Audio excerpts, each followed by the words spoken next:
여러분, AI 붐 하면 뭐가 가장 먼저 떠오르세요? 아마 엔비디아 같은 아주 큰 이름들이겠죠. 맞아요. 하지만요, 이런 거대한 혁명 뒤에는 보이지 않는 곳에서 묵묵히 핵심 기술을 만드는 회사들이 있습니다. 오늘 우리가 분석해볼 자료의 주인공이 바로 그런 회사, 덕산 하이메탈입니다. 과연 이 기업이 AI 시대에 진짜 숨은 강자가 될 수 있을지 지금부터 속속들이 파헤쳐보겠습니다. 자, 이 모든 이야기의 핵심에는요, 바로 이 마이크로 솔더볼이라는 아주 작은 부품이 있습니다. 눈에도 잘 안 보일 만큼 작지만 이게 없으면 고성능 AI 반도체는 그냥 쇳덩어리에 불과해요. 칩과 기판을 연결하는 말하자면 혈관 같은 역할을 하거든요. 이게 바로 덕산 하이메탈의 핵심 기술이고 우리가 이 회사의 잠재력을 이해하는 첫 번째 열쇠입니다. 오늘 우리가 살펴볼 순서는 이렇습니다. 먼저 회사가 뭘 하는지 기본부터 보고 이 회사를 좋게 보는 이유와 또 반대로 조심해야 할 점들은 뭔지 균형 있게 짚어볼 겁니다. 그리고 차트랑 가치 평가를 통해서 그래서 우리는 어떻게 해야 하는지 최종 투자 전략까지 한번 짜보겠습니다. 네, 그럼 첫 번째 순서입니다. 덕산 하이메탈, 도대체 뭘 하는 회사고 왜 지금 이 시점에 이렇게 주목을 받는지 그들의 핵심 사업부터 확실하게 정리하고 넘어가겠습니다. 자, 이 매출 구조를 한번 보세요. 딱 보면 감이 오죠? 역시나 핵심은 반도체 소재, 솔더볼이랑 MSB를 합치면 거의 45%로 가장 큰 비중을 차지하고 있어요. 근데 진짜 재밌는 건 그 다음입니다. 방산, 항공, 심지어 원재료인 주석 재련까지 포트폴리오가 굉장히 안정적으로 다각화되어 있죠. 이건 뭐랄까, 반도체 경기가 안 좋아도 버틸 수 있는 맷집을 치우면서 동시에 새로운 성장 동력까지 준비하는 아주 영리한 전략이라고 볼 수 있습니다. 자, 그럼 이제부터는 이 회사의 미래를 아주 밝게 보는, 즉 강세론의 핵심 근거들을 살펴보겠습니다. 도대체 왜 많은 투자자들이 덕산 하이메탈의 성장을 기대하는지 그 이유를 세 가지로 나눠서 한번 뜯어보죠. 그 세 가지 핵심 동력은 바로 이겁니다. 첫째, AI 시장이라는 거대한 바람이 불어주고 있다는 점. 둘째, 아무나 따라할 수 없는 독보적인 기술력. 그리고 셋째, 한 우물만 파지 않는 안정적인 사업 구조. 자, 하나씩 자세히 들여다볼까요? 이게 바로 이 회사를 좋게 보는 가장 큰 이유입니다. 한번 생각해 보세요. AI 반도체, 이거 완전 데이터 먹는 하마잖아요. 그러니까 HBM 같은 고성능 메모리를 칩 바로 옆에 착 하고 붙여야 데이터가 빨리빨리 오갈 수 있겠죠? 그 둘을 이어주는 아주 미세한 다리 역할, 그걸 바로 덕산 하이메탈의 마이크로 솔더볼이 하는 겁니다. 결국 AI 시장이 커지면 커질수록 이 회사 제품은 그냥 필수적으로 더 많이 팔릴 수밖에 없는 구조인 거예요. 근데 그냥 만드는 수준이 아닙니다. 이게 중요해요. 머리카락보다도 훨씬 얇은 이 초정밀 분야에서는요, 그냥 압도적인 세계 1위예요. 단순히 물건을 많이 판다는 걸 넘어서 다른 회사들이 감히 넘볼 수 없는, 뭐랄까, 기술의 성벽을 완벽하게 쌓아 올린 거죠. 마지막 성장 동력은 바로 든든한 자회사들입니다. 위성항법 기술을 가진 방산 자회사 덕산 랩쿠어스는 수주가 계속 늘어나고 있고요.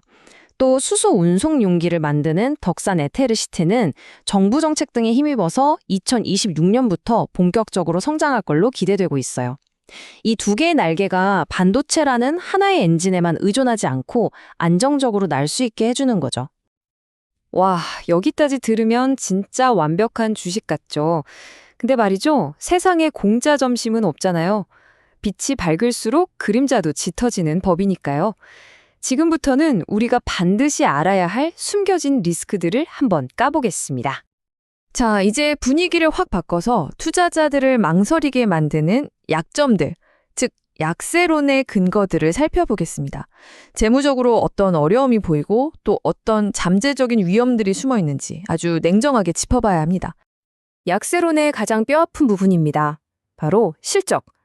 24년에 흑자 전환에서 와, 이제 살아나나 싶은데 보세요. 25년 예상치가 그냥 뚝 떨어지죠. 반토막 이상이에요. 이렇게 갑자기 이익이 꺾이는 건 시장 기대에 제대로 찬물을 끼얹는 거라 주가에는 정말 큰 부담이 될 수밖에 없어요. 그리고 이게 진짜 골치 아픈 문제입니다. 오버행이라고 하는데요. 쉽게 말해서 주가 머리 위에 보이지 않는 매물 폭탄이 대기 중인 거예요. 약 460억 원 규모의 전환 사채가 있는데 주가가 좀 오르려고 하면 이게 주식으로 바뀌어서 시장에 쏟아져 나올 수 있다는 거죠. 주가가 올라가려는 힘을 위에서 그냥 꾹꾹 눌러버리는 아주 심각한 부담 요인이 될 수 있습니다. 좋습니다. 지금까지는 기업의 체력을 봤다면 이제는 기술적인 관점, 즉 차트를 보면서 매매 타이밍을 한번 잡아보겠습니다. 도대체 언제 사서 언제 파는 게 좋을지 핵심 가격대를 분석해 드릴게요. 자, 차트를 보면서 중요한 선을 3개 그어보죠. 첫째, 10,000원. 여긴 정말 강력한 저항선, 그러니까 천장이라고 보시면 돼요. 뚫기가 아주 힘든 벽입니다. 그 아래 7,500원은 1차 방어선. 여기가 무너지면 추세가 꺾일 수 있어서 중요하고요. 그리고 마지막 보루 6,000원 선이 있습니다. 여긴 심리적으로나 기술적으로나 정말 무너지면 안 되는 자리입니다.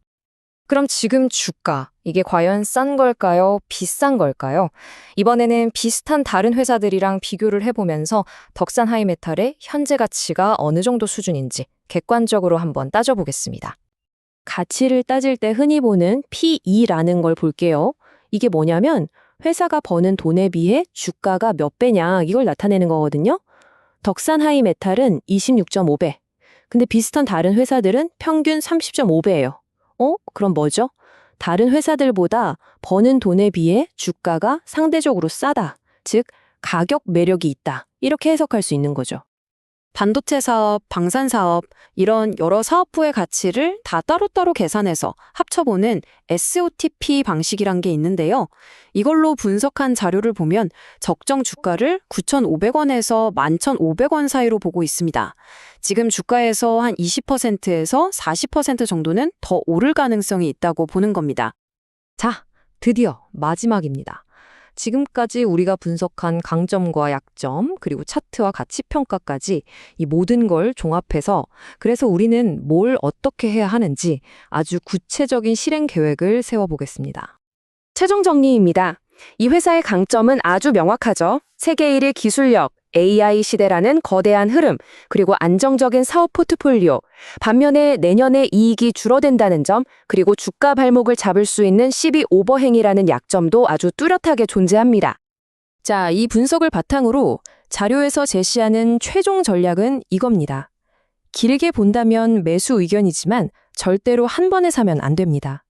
7,500원 아래로 내려올 때 그것도 여러 번에 나눠서 조심스럽게 접근하자는 거죠. 그리고 1차 목표가인 9,500원에서 10,000원 사이가 오면 일단 절반은 수익을 챙기는 겁니다. 하지만 만약에 최후의 보루라고 했던 5,500원이 깨진다. 그때는 뒤도 돌아보지 말고 리스크 관리, 즉 손절해야 한다는 점 꼭 기억하셔야 합니다. 결국 덕산하이메탈 투자의 핵심은 이 질문 하나로 정리됩니다. 단기적인 실적 문제나 수급 부담 같은 이런저런 소음들을 견뎌내고 AI 시대가 가져올 더 큰 그림을 보고 기다릴 수 있는가, 그 인내심에 대한 질문인 거죠. 자, 여러분은 어떤 선택을 하시겠습니까?